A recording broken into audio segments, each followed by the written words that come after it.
Let's do a few examples where we calculate the expected value of a continuous random variable. And this should remind you of some of the stuff you've seen in integral calculus before, like integration techniques. The nice thing is that in probability, often these integrals turn out to be pretty easy or just straight up impossible. So the nice thing is the only ones I'm going to ask you to do are usually not going to be, it's not going to be anything involved other than substitution and maybe integration by parts once in a while. Okay, or like this one, just basic stuff. So let's do this one. Here's a PDF for random variable capital X, and takes this form on this interval. Remember, that means that outside that interval it's 0. So this function goes 0, 0, 0, 0, 0, 0, 0, 0, 0, then and then 0, 0, 0, 0 forever. And if you notice, this is actually a parabola, right? If you blow this all up, you get a quadratic function, and it opens downwards, and so you get this nice symmetric blob here. So actually, by symmetry, remember that intuitively, the expected value, use my nail file here, is the balance point of the PDF. So because this is a parabola, and parabolas are symmetric about the middle, and symmetric about their two roots, then you can actually tell right away the expected value is going to be 1/2. But let's calculate it using the definition, just to make sure that we have some practice, doing that. Okay, so the definition here is that the expected value of a continuous random variable is what you get when you integrate over the whole real line x times the PDF of a random variable. All right, and we know that you could break this integral up into 3 pieces. I'm not going to actually do it, but you could break it up into 3 pieces. Minus infinity to -1, 0. Minus 1 to 2, that's the one we're going to do, and then 2 to infinity is also going to be 0. So this is just going to be the same as integrating. The result is going to be the same as integrating from -1 to 2, because outside that interval, the PDF is 0. And in the interval -1 to 2, we know the PDF, it's this, so we plop that in there, times 2/9, 1 plus x, 2 minus x, dx, good. And so now we just have the integral of a polynomial to evaluate. And surely you've done this a million times before. Let's factor it, the 2/9, and let's expand everything out, and then use the power rule, and it should work fine. So here we go. When we expand all this out, 2 from here, minus x plus 2x, so 2, and then in the middle terms, minus x plus 2x, just going to give you a plus x, and then a minus x squared. Ooh, and I forgot about this little x in here, didn't I? So let's save a little bit of time. The 2/9 came out, I expanded this out. Now we need to multiply by x. That's just going to increase the power on here. So this is going to be 2x plus x squared minus x cubed, right? 2x minus x squared plus x cubed. Okay. Good. Let's just double check that. 2 minus plus, oh, sorry, plus, I messed up the signs here, sorry about that.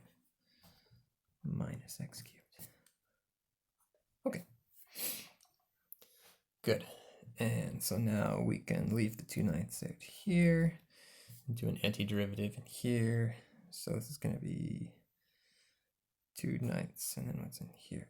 X squared, 1/3 x cubed, and 1/4 x to the 4.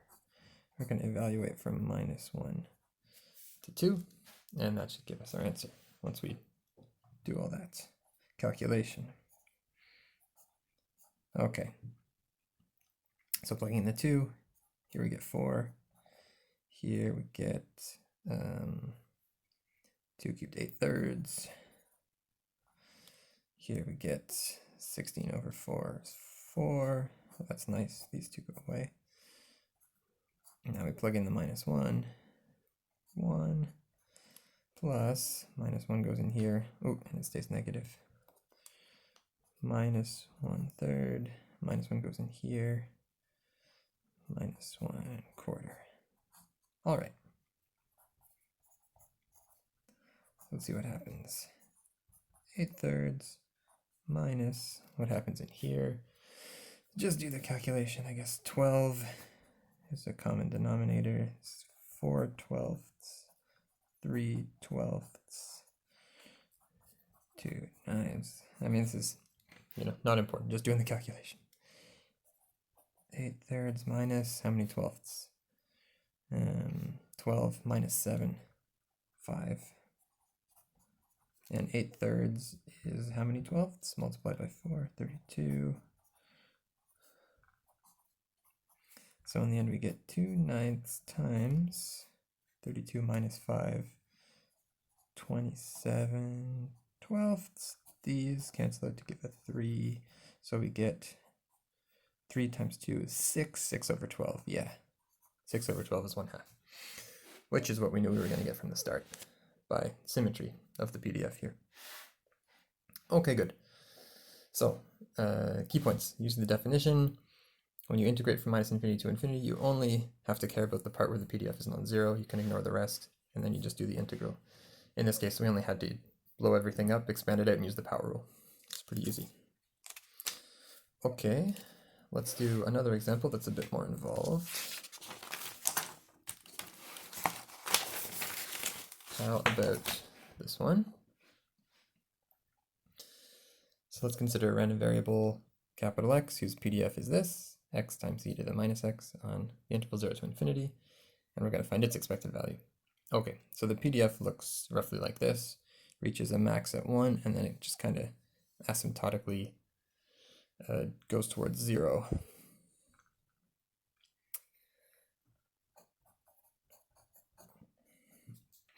So now same deal, we're going to use the definition, integrate x times this PDF to find the expected value. And this time we can just go from 0 to infinity because over here the PDF is 0. That's what I'm implying when I say the PDF is this function on this interval. I'm implying everywhere else it's 0. And so we're going to integrate x times our PDF x e to the minus x dx. All right. And if I multiply these together, I'm going to get x squared e to the minus x dx. All right. Very nice. Now, you might remember this is an improper integral when I've got an infinity up here. And the way I should do this is to replace that infinity with a new variable and take the limit as that variable approaches infinity. All right. So I'm going to do this integral and then I'm going to do the limit. All right. And this integral is a typical example of something where you'd use integration by parts. The reason why is because you've got these two pieces multiplied together. This one is going to be something where finding an antiderivative is easy. This one is going to be something where taking the derivative makes it simpler. And that's the case when integration by parts is going to be helpful. You could try substituting, but it's not really going to help at all. You could substitute minus x if you like, and that would move the negative sign out of the exponent. And you'd end up with a negative in here, or maybe not even. Anyway, you could do that substitution, but you don't have to. Either way, you would end up eventually using integration by parts. Okay, so if you remember how integration by parts works, you divide this thing up, your integrand, the thing you're integrating, into a u and a dv. The u, you're going to take the derivative of. Kind of running out of room here. Maybe I'll do it down here, so everything is as clear as possible. Sorry about the shaky camera. Okay, so let's do it down here. So we've got a u and a dv. And the u you want to be the thing you're going to take the derivative of, something that gets simpler when you take its derivative. And the dv, you want that to be something you can find an antiderivative of, because that's what you're going to have to do here. And I usually include the dx on the dv, but the d's on both sides. Same deal here. So when I take the derivative of x squared, it's going to be 2x. I'm going to put the dx, just like when I do substitution. And when I do an antiderivative here, it's going to be minus e to the minus x, right? Because when I take the derivative of this, I get that. So if v is equal to that, dv by dx would give you that. And then I'd multiply the dx over. Okay, you've probably done this before. Hopefully this is a reminder of something you've seen before and are pretty comfortable with. Okay, and then you got to remember this integration by parts formula, that when you do integration by parts, you do all this stuff. This integral becomes uv minus the integral of v du. So uv, it's going to be minus x squared e to the minus x, evaluating from 0 to t, minus the integral, again, still from 0 to t, v du, so 2x. It's v du, right? So I'm putting this first. So v minus e to the minus x du times 2x. I'll just do it literally for now. Okay. All right, and let's simplify that a bit before I go on. This I will leave the same. Minus x squared e to the minus x from 0 to t. And then this, I got the two negative signs are going to become a plus, 0 to t. And then I'm going to write it with the 2. Oh, I can factor with the 2. I'll do that too. Plus 2, integral 0 to t, x e to the minus x dx. All right. So we've got evaluate this guy, do this integral, still take the limit. Looks like there's a lot of work left to do. There's not actually that much. You'll see it goes pretty quick. Key observation that's going to save me some time. I could do this using integration by parts again, but notice that the thing that's being integrated here, this x e to the minus x, that is the PDF of capital X. So in particular, if we take this thing, x e to the minus x, and we integrate it from 0 to infinity, which is what we're doing here, I can move this limit in, that's what I'll do in a sec. If you go from 0 to infinity and integrate this guy, what are you going to get? You're going to get 1. Because this is a PDF, so the area underneath the whole thing is 1. So this integral I can actually do immediately, just by remembering, what am I doing? I'm integrating a PDF. The area under a PDF is always 1. Cool. If you like, you can do integration by parts again here, let u be x dv be e to the minus x dx, and do integration by parts again. And then you can do it that way too, it just takes longer. Anyway, so let's go through this. Or rather, let's continue on the next page. So we're doing the limit as t goes to infinity of what? Well, actually, let's break this up. We'll do the limit of the first thing, the limit of the second thing. And if both of those limits exist, then we're done. We have our answer. And in this case, they're going to. So here we go. Let's do the limit of the first thing. So the limit of this first thing was x squared e to the minus x, evaluated from 0 to t, I believe, plus the limit of the second thing, t goes to infinity, 2 times integral 0 to t x e to the minus x. Just double check that. That is what we had here, right? Yes. Oh, I forgot a sign, right? I forgot the sign right here. I think other than that, we're good. So I'll put that sign back. All right, now away we go. So this thing, when I plug 0 in here, it's going to be 0. When I plug t in here, I'm just replacing x with t. So I'm taking the limit as t goes to infinity of minus t squared e to the minus t. And then in here, I'm going to move this 2 in front of the limit. 2 times the limit as t goes to infinity of integral from 0 to t, x e to the minus x dx. All of this is just, I'm going to realize this is the area under this function from 0 to infinity, which I already know is 1. So I'll do one more step. I'm just doing really every step there. I could have done it. I could have just jumped to that answer before. Okay, here I got to take this limit.